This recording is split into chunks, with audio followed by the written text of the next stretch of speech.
Good morning. This is the BLAINESWORLD podcast that can be found each week on Facebook, YouTube, and LinkedIn. You can also listen in on Spotify or Apple Podcasts, and you can get additional information, see past shows at our website, www.blainesworld.net. I'm your host, Blaine Greenfield, and I'm here in my Zoom studio in lovely downtown Fairview, North Carolina. And each week we focus on a lot of cool stuff that's happening in both Western North Carolina and throughout the country. And toward that end, it's my pleasure to introduce both an actor and director with Hendersonville Theater, and they are Beth Norris and Natalie Broadway. And welcome aboard, folks. You can wave to all your fans and friends who are watching this. So that's okay. If you're watching, that's Beth and Natalie. And I'm at a disadvantage, Natalie, in that I don't have your background, but I'm just as glad I don't, because I'll let you share it with us. And I think if you can keep it, we'll do a Reader's Digest version. We'll keep it to like 10 minutes or less, if you can. Can you give a background in 10 minutes or less? I think I can manage that. Yeah. Okay. Well, even I'll make it easy for you. Let me ask you this, Beth. You're an actor in the upcoming show we'll be talking about at Hendersonville. Have you always been an actor?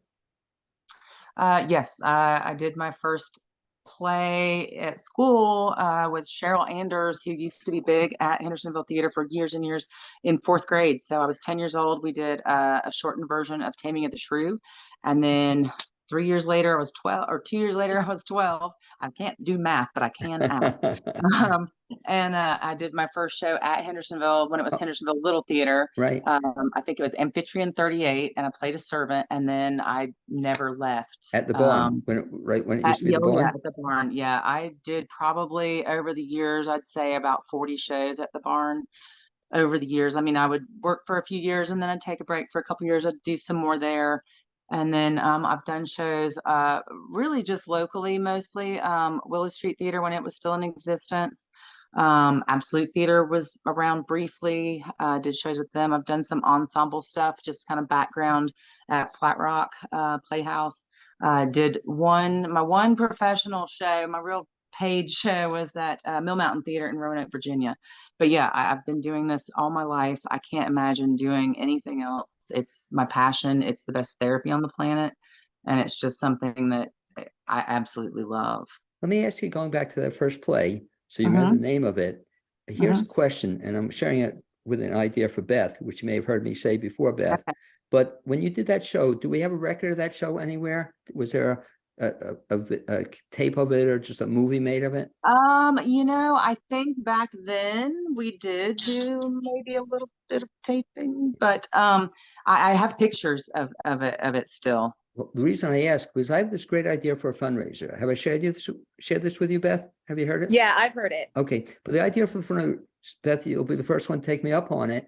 I want everybody, Natalie, to recreate the very first role. Oh wow! So you would be what you were in 10 years old or something, so that role could live forever. You don't have to that one, but yeah. But I want to ask you to memorize it now. You could study it again. Wouldn't that be fun to be able to show people? This is your role when you were 10 years old. Yeah, that would be. I just think, Beth, I keep telling you, somebody's going to pick it up. I just think it'd be a fun idea for everybody to come to Hendersonville to see everybody's first performance. So you started acting as a child. Did you continue then till all your adult life? Yeah. I'm sorry. You ever take a break? I over the years, I would take breaks here and there. And then but I always came back to it, still. I actually just took a break. The last 7 years I've been working at the Hendersonville Community Co-op, and my hours were very early morning, so it was difficult for me to do shows. But I still did shows with Jennifer Treadway, who is in our cast, who is the head of the drama department. I mean, I think she has a different title now, but I worked with her for probably 13 or 14 years out at Blue Ridge Community College doing shows out there. So that I did sort of when I wasn't doing stuff in other theaters. Okay. So really I guess. Yeah. I'm really excited to be seeing you in this one, because I don't know that we've ever met or I've actually seen you perform. So this will be a first time. Okay. I'll have the opportunity. And Beth, I'll ask you the same question, even though yours is kind of a two-pronged approach, that I know you as an actor, and same thing too. When did you start acting? Well, in high school at Hendersonville High School, they do a senior play, and basically the entire senior class is in it. So technically, that was my first role in Singing in the Rain, Okay. but I didn't discover like community theater or a passion for it until I went to Blue Ridge Community College, and Jennifer Treadway, who's in the show, was my teacher. That's also where I met Natalie, doing shows at Blue Ridge. Yep. And then I got involved at Hendersonville Little Theater. It was the final season at the Barn, and I did The Music Man, and that was my first like real show. Okay, I think that might have been the first thing I saw you in when we used to be the Barn. But what a difference then when you used to be the Barn. And when did they move to the theater where you are now? So Music Man was in 2011, and 2012 was the first season in the Washington Street location. Which is, I don't know about how you feel about it, but I think it's a great location for shows and theater. Yeah. And the only thing I miss parking though, going through the mud and the grass of the theater. Natalie, I used to love that. That was my. Oh yeah, and then if you came in the back entrance to the barn, climbing up the rickety, 2 flights of stairs. Yep. So then, Beth, I know you. Then I've seen you in several. I've had the privilege of seeing you in several shows at the location downtown. You've been in how many shows, would you say? Oh, I don't know that I can even count right now. A bunch. I've done at least 3 shows a year, not maybe necessarily all at Hendersonville, but like 3 shows a year at least since I started doing theater. So I've probably been involved in over 30 shows so far. Now talk about directing too. So when did you start directing? My first show was actually in college. I directed the best Christmas pageant ever, and that was in the fall of 15. And then I started at Brevard with Snoopy a couple years later. And my first one at Hendersonville was August Osage County in 2019. So right before COVID. I think I also had the privilege of seeing you in several shows at Brevard, right? You were in a bunch Yeah, there?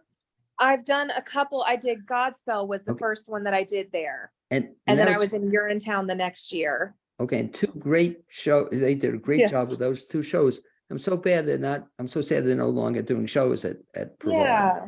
But boy, I remember, Godspell, did you folks hit it? That was such a great show, and followed up with Urinetown. And here's the question, Natalie, and I'll ask you the same question too in a second. But do you have a preference, Beth, directing or acting? They flex 2 different creative muscles. Because as an actor, you get to fully devote yourself into this one character and really see everything from their perspective. And it's a beautiful process in and of itself to have the freedom to have the catharsis with those characters. But directing is a wide scope. Everything is really under one vision, and it's the details and it's the teamwork for me. I mean, I set designed the show, did the sound design, and directed it, but I have an amazing team with me. My stage manager is also my assistant director. That's Allison Starling. Okay. And then we have Don Schwartz, who builds our sets, and he took what I put on paper and just brought life to it. Jonathan Forrester did the set dressing, which just added a whole new level. Natalie can tell you. Absolutely. It brought the set to life. It really did. Well, here's the reality though, Beth, that oftentimes I ask actors whether they prefer acting or directing, and you were kind of, I guess, you enjoy both. But now a lot of actors tell me they prefer directing, but they don't tell me the truth. And the truth is they don't have to memorize the lines that way. That they have to know everything about the play, but they don't do the memorization. Now, the same token, have you ever directed, or do you want to ever? I have assistant directed. I have not directed a full show. I would love to do that. I think it's something I would enjoy, and I think I'd be good at it.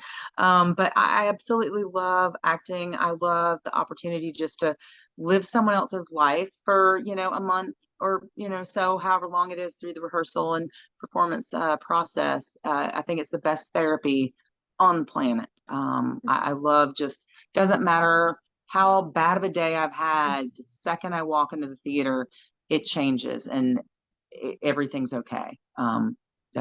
Several people in theater have told me the other great experience that everybody should have is they should be a stage manager at some point in time. Oh, yeah. In No, I other have words, done that. oh, have Absolutely. you really too? But they Mhm. say if you're a stage manager, you really learn, I guess, everything involved. Beth, have you been a stage manager? I have.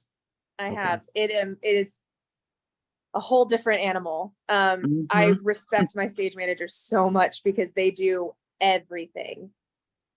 Well, Yeah. well, what happens also in Hendersonville, it seems, which I give everybody credit, is everybody wears about 27 different hats. You know, in Yeah. others, like you mentioned Jonathan, or you mentioned all the people there. They've done, if they're not in a show or directing it, they're doing other stuff in the show. And ties Yes. into a little bit of your work at Hendersonville. So aside from being an actor and a director, you have another title, right, in your spare time? Yes. In my spare time, I'm the education director. And what does that mean? I basically coordinate classes. So right now we have an improv class that's going on, but we're about to start marketing a dance class for adults that's going to happen this summer. I'm in the process of setting up some camps for kids for this summer as well. So that's just a little bit of what's coming down the pipeline. Okay, like I said, in the spare time, Yeah. do all these, wear many hats. And let's segue, if you would, folks, into the upcoming show. So right now, we're doing this interview. It'll be posted on Monday, and starting on Friday, you have a new show coming up. What's that show? It's called Savannah Sipping Society. It's by Jones, Hope, and Wooten. They're actually local playwrights. I think they're from the Asheville area, and they've had several hits. I think Flat Rock did Dixie Swim Club a few years back, and that's also by them. I directed Christmas Bells at Brevard a few years ago, Oh, I remember also that, by yeah. them. So they're very popular. I think we did Always a Bridesmaid a couple years ago at Hendersonville Theater, and that's also by them. So I think Parkway very Playhouse is doing one of their shows this summer, I think, too. probably. Yeah, Yeah. just incredible. I mean, they've written a bunch of shows. Oh, yeah. Refresh my memory. I may have seen this one, but Savannah Sipping Society, if you can kind of read a digest version, it's a very serious, heavy, dramatic show. Is that correct? Absolutely not.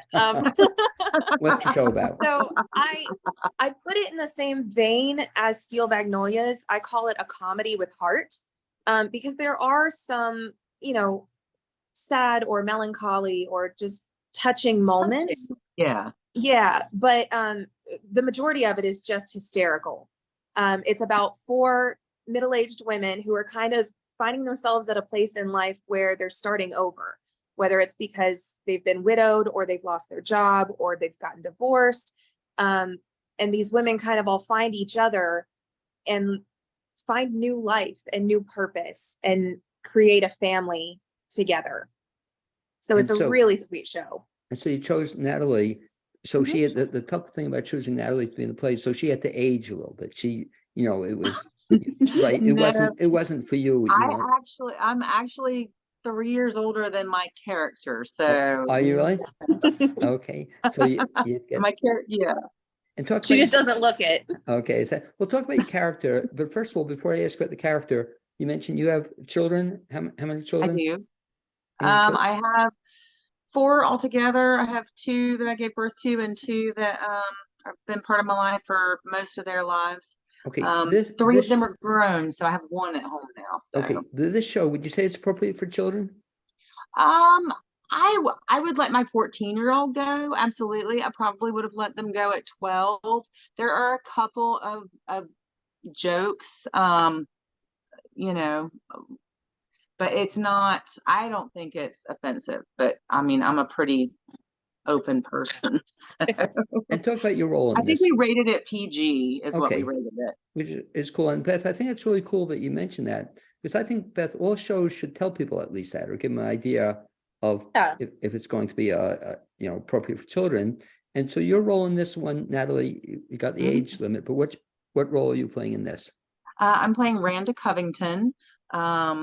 It's my veranda, my porch that the ladies spend a lot of time on. I'm very, I would say maybe a little bit uptight, up of a person. So there's definitely a little loosening up of Randa throughout the show.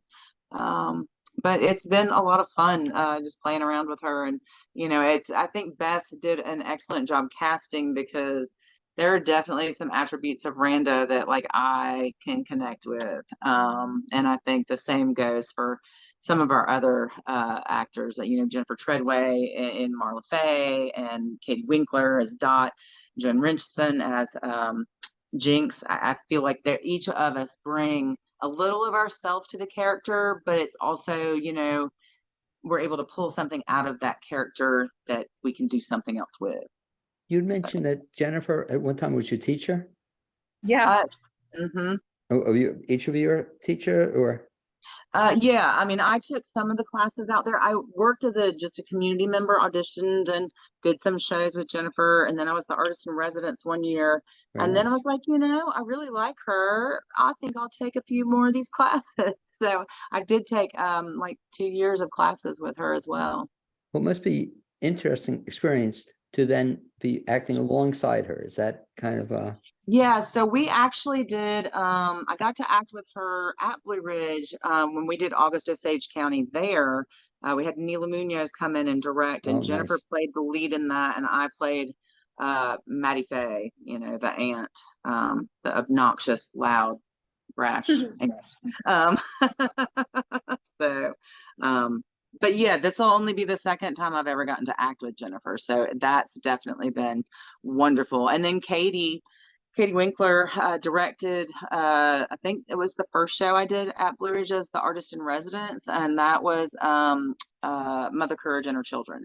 Also, So I've worked with her as an actress and as a director, so it's just really interesting to work again with these people in a much smaller show where we really get to interact with each other a lot. and talk about that experience. Sounds very interesting. You were an actress in residence. Was that it? The artist in residence, yeah, Art. Jennifer had a period of time where she would bring in professional actors to play a role, but also to mentor the students and just kind of work with them, and just so that they could see, you know, kind of how does a professional actor work, you know, how do they compose themselves, how do they go about their process. And I love, you know, even when I wasn't the artist in residence, I continued doing shows there because I loved the energy of the students, and I loved just seeing a different perspective than, you know, you see whenever you're working with all professionals, or even like, you know, with community theater. I mean, a lot of people that come to community theater have been professional actors, or, you know, have been doing it for a long time. We get a lot of new people too, but working with students was just really a different experience, and I really enjoyed that. And it's funny you mention it, because that's one of the reasons I love seeing shows at Hendersonville. And I may be biased, and I won't talk about the professional theaters in the area. I love them as well. But I find the enthusiasm and excitement of people who aren't, quote, professionals. It's just sometimes so fun to watch, Beth, you know, as opposed to, you know, seeing professionals, and they're very good too. And I remember you in particular, I still remember Godspell, and that cast was just so with it, you know, in it. And they look like they're having so much fun with it. And sometimes, I don't know if you folks have seen it, but sometimes I'll see professional theater. It's not quite the same thing. You know, it's a different feel sometimes I see. Do you see that at all, Beth? Yeah, I think part of that is because of the nature of what we do. So with professional theater, a lot of times you're bringing in actors from other places, other, you know, towns, maybe, you know, like Flat Rock, they bring in people from California all the way to New York. And those people meet sometimes, most of the time, for the first time Right. at the table read. Whereas something that's unique about community theater is you get a lot of the same people that have interacted before. They've been friends for years. One of the cool things about this show and why it works so well is because 3 out of the 4 actresses have known each other for years. Katie and Jennifer both worked together at Blue Ridge, and you heard Natalie's been around at Blue Ridge for years and has done a lot of shows with them. I went to school at Blue Ridge and, you know, got to meet Natalie and Jennifer and Katie there. So they've all known each other, and Joan just fits right in. Like, she could make friends anywhere. Love her. But when you see these 4 ladies on stage, you're not just seeing the characters' relationships, you're seeing these women's relationships. And I think that's what's made this process so much fun, is you're really just seeing friends have fun together. Well, it reminds me, I should ask you on behalf of myself or any of the guys out there in this audience. Seems you said the women. How about guys? Is this a chick thing, or is it guys would like this too? So, I mean, it is all about women, and it is, geared mostly towards that. We did make it a Mother's Day show for a reason, Okay. but it is so funny. And Yeah. honestly, sometimes I wonder if we're ever really going to know everything that's going to happen on stage. Like, it seems like something different happens every rehearsal. But I think that kind of vibe, everybody can enjoy. Yeah. And I think that that men, they're going to enjoy it because they're going to see their wives up there. Or they're going to Yes. wonder, oh, is that what my wife is really thinking? Well, I asked the question, Natalie, because I just saw with my wife the Judy Blume movie that's out. Yes. The Right there, it's me, Margaret. Yeah, Yeah. and it was okay, but I'm telling you, at an audience maybe about 25, I think there were two guys, so I was definitely outnumbered, but it was okay, Right. to see the other perspective. But it sounds like it's a fun show, and you mentioned, Beth, the authors, it's a male and female, it's a husband-wife combination, or just male-female? It's a trio. Trio, that's right. And I think it is predominantly male, actually. I Right. thought it was 2 women and 1 man. Is it not? Something like that. Well, But That's a I know good that, question that I should have researched before this interview. but no, I know there's at least one guy in it, Yes. too. Yeah. So it's interesting that the shows, it's interesting, isn't it, though they feature primarily women in the shows. Mhm. Are there any guys in this show? No, it is 4 women, plus 1 cameo from another girl. Oh, is it? Yeah. Okay. One thing that, Beth, a lot of people don't realize, and I like bringing out in shows such as this, is the amount of preparation you put into this. That it's a shame. It's only a 2-week run, 6 shows. Is that correct? And Yeah. Hendersonville especially doesn't have a lot of seats. It has what, 100, how many seats? 117, Something I like think. that. So not a lot of chance to get to see the show. Mhm. But talk about how much time you put into this. In other words, when did you start rehearsing? So this one has actually been a shortened rehearsal process. Usually we like to have 6 weeks, and the typical rehearsal schedule is 4 nights a week. Because I had such seasoned actresses, I decided to cut everybody a break and just do 3 days a week. But it's still, 4 hours of rehearsal for every rehearsal. And I think we did 5 weeks plus Yeah, I tech. think we started the first week of April. Yeah. Yeah. I mean, so people should, just appreciate that just for that alone, how much time you put into it, Mhm. for all of, it's almost too bad that it does go longer than 2 weeks. But the thinking, I guess you want to get so many shows in during the season at Hendersonville, is that it? Yeah. Yeah. Because didn't they used to have longer runs, I think? Some shows used to have, We've tried so many different things. The musicals typically have 3 weekends. For some reason, musicals sell better. Right. So we typically do 3 weekends for those, and then plays get 2 weekends. But we've tried so many different versions of it. We did do 3 weekends at one point for plays as well a few seasons ago. there's one show, not the one show, the last show I saw, I don't know if it was the last one, but it was Calendar Girls. And Yes. boy, that was just amazing. Yeah. Big cast, and that only ran, I think, 2 weeks too, didn't it? Yes. Great. I mean, it's so much too bad because I think it was, good turnouts in the. It was sold out was sold about out. every show. Yeah, it's Yeah. just so much, and it was so much fun. Yeah. But big cast considering, the size of this cast. Talk about also, Beth, a lot of people don't realize that the 4 actors on stage, you have you as the director. Talk a little bit about some of the other people that make the show the success that it is. For example, stage manager. How many other people are behind the scenes to this, aside from who we'll see? Oh, okay. So we have our stage manager, Allison Starling. We have an ASM, Rachel Crisp, who has been one of my friends since high school. So we go way back. We have a board op and lighting designer, Pat Duraco, and then Lynn is the board op upstairs, Lynn Morton. Backstage, we have Annika Knudsen and Mary Treadway, who is Jennifer Treadway's daughter. She's joined us for this show. And then, John Schwartz, I already talked about him. I can't sing his praises enough for the set that he has built. It's a character in and of itself.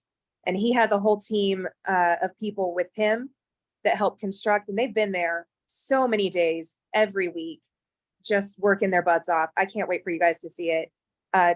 Jonathan Forrester did the set dressing. Heidi Badger is our costume designer for this show. Amanda McLaughlin does props, and there's so many props, all the glassware, because they drink in every scene. Yeah, we All do. of the drinks. So you've been practicing for that one, right, Natalie? Or Yeah, no, of course not. okay. Amanda bought specifically certain alcohol bottles, and she was like, I'm taking one for the team. I got to empty this bottle. I will say also with Amanda, she designed so many like companies. So like for the books that one of the characters has, she created book cover and book titles for them that were appropriate for what they talk about Really? those books are about. And there's so many other little things, like there's a little tin of brie that she made a label for that, and some of them are just hilarious. And I hate that the audience will never know how funny some of those are.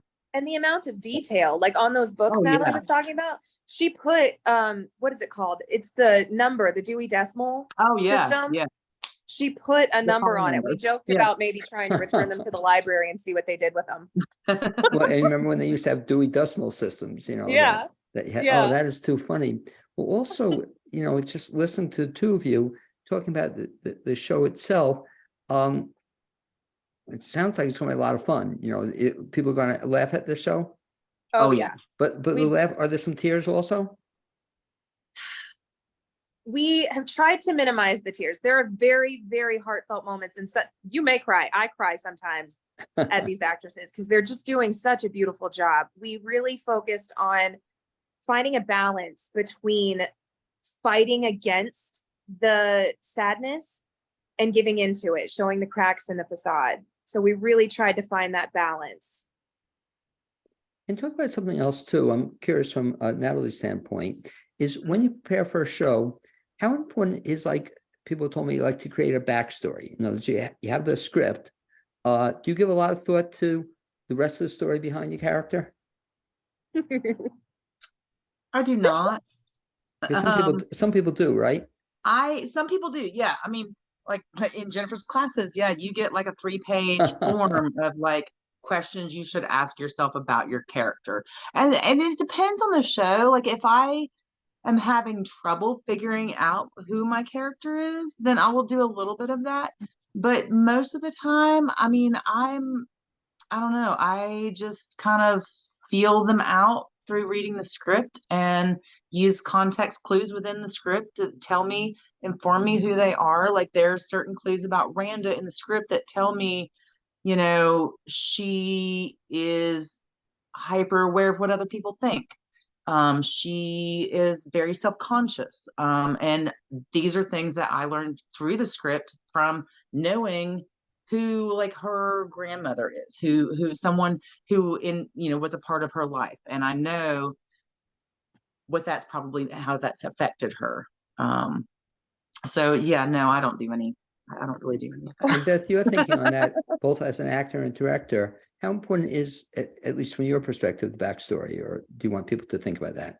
Well, I think Natalie is completely right. It depends on the story. For August Osage County, when I directed that, it was about a very dysfunctional family.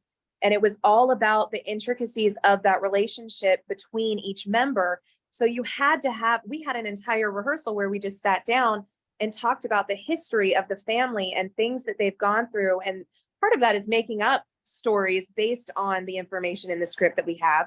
But we talked about them so that they were shared experiences that everybody knew, okay, this is the history of the family. Yeah. With this show, because all of the women are meeting, it's not so much about the history that they have with each other, because there is no history.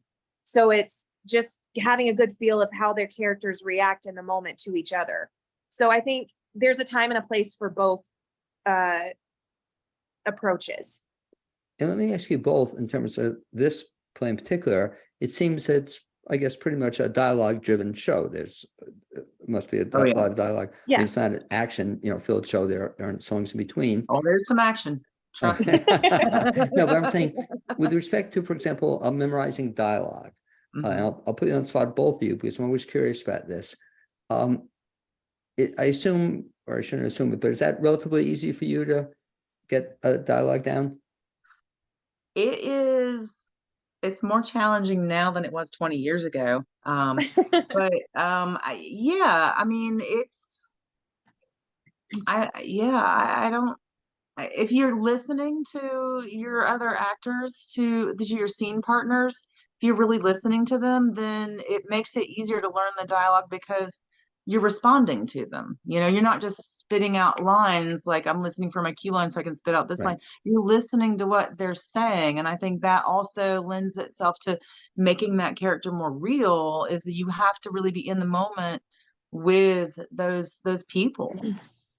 Put you on the spot. Do you have a specific technique or one thing that works for you in terms of memorizing lines? I pace. I pace back and forth. I used to smoke. I would pace my porch and smoke, and that's how I would learn my lines. And now I quit smoking, and I had a lot of trouble learning these lines for this show because that was my habit for learning them. So, I had to figure out some other way. I mean, I started pacing in my living room. But yeah, that's how I learn lines, as I pace and I run them and I run them. And eventually, I mean, I guess I don't have a photographic memory, but after I've read through it enough times, I can visualize on the page where that line is. And sometimes if I get stuck, that helps me remember, like, okay, it's on the bottom of the left side of the page and that's this line. Do you read with anybody? I know my kid hates reading lines with me. My ex hated reading lines with me, so no, I really don't. So yeah. Well, his loss, maybe that's why he's the ex. He wouldn't read the lines with you. Exactly. There you go. There you go. Exactly. I mean, I do have friends, and I started a group, which I'm not really doing a whole lot with right now, but I started a Facebook group called Actors Helping Actors Hendersonville.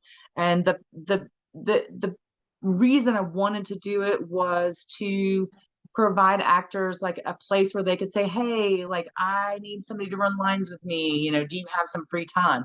Or I'm getting Very ready cool. to audition for a film thing. I need to, you know, run this scene. Can I get a scene partner?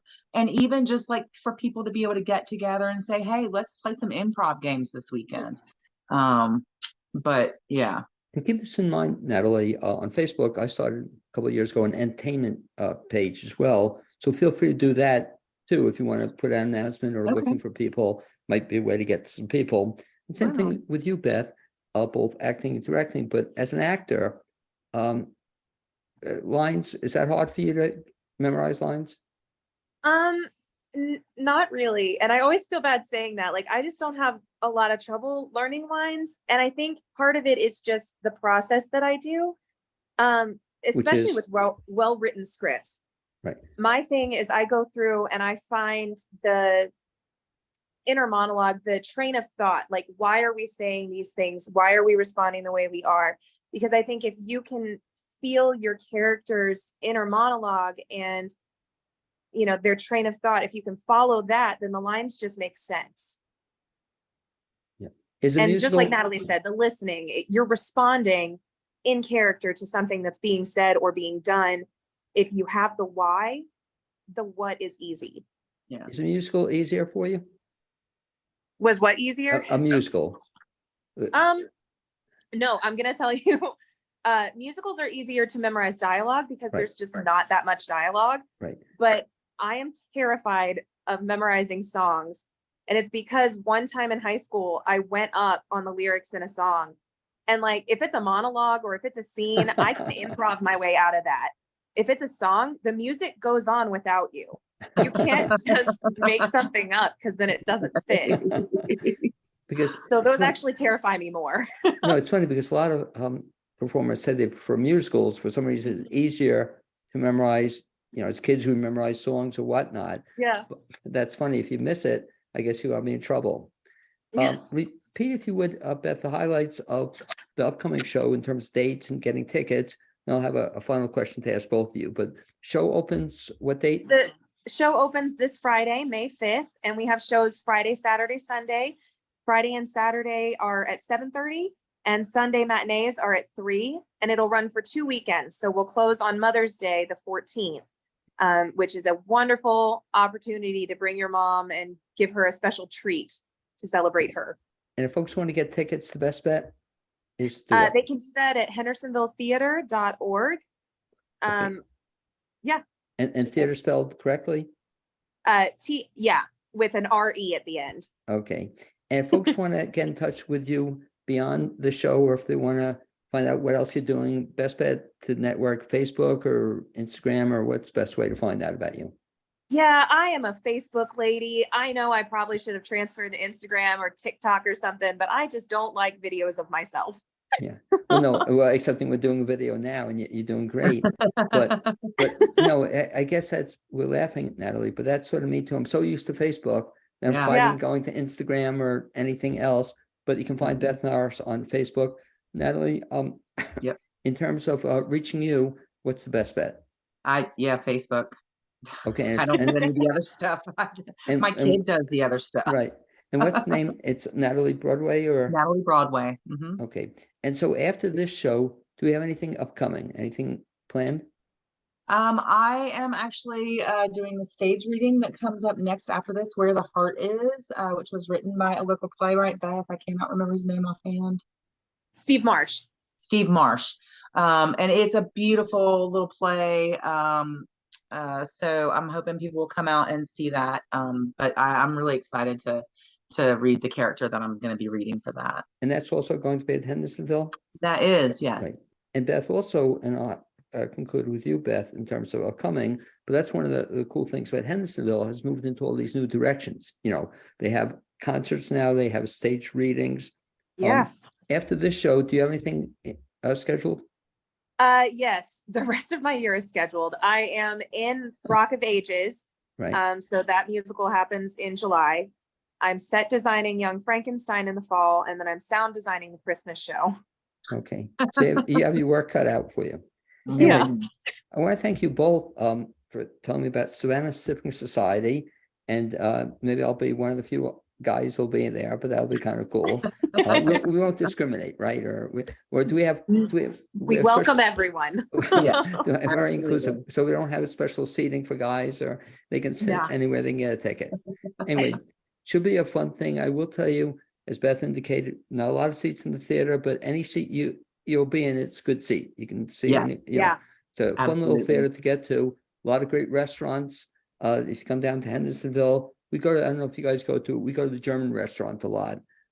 Yes. Yeah, we just really like that. So come down to Hendersonville, have dinner beforehand, or if the matinee, you stay afterwards, but you're going to have a good time. And I thank you both for being my guests on this edition of Blaine's World podcast. Also, like to thank my producer, Cappy Tassetti, and we hope to see you in the very near future. Thanks, guys. Thank you. Thank you. you.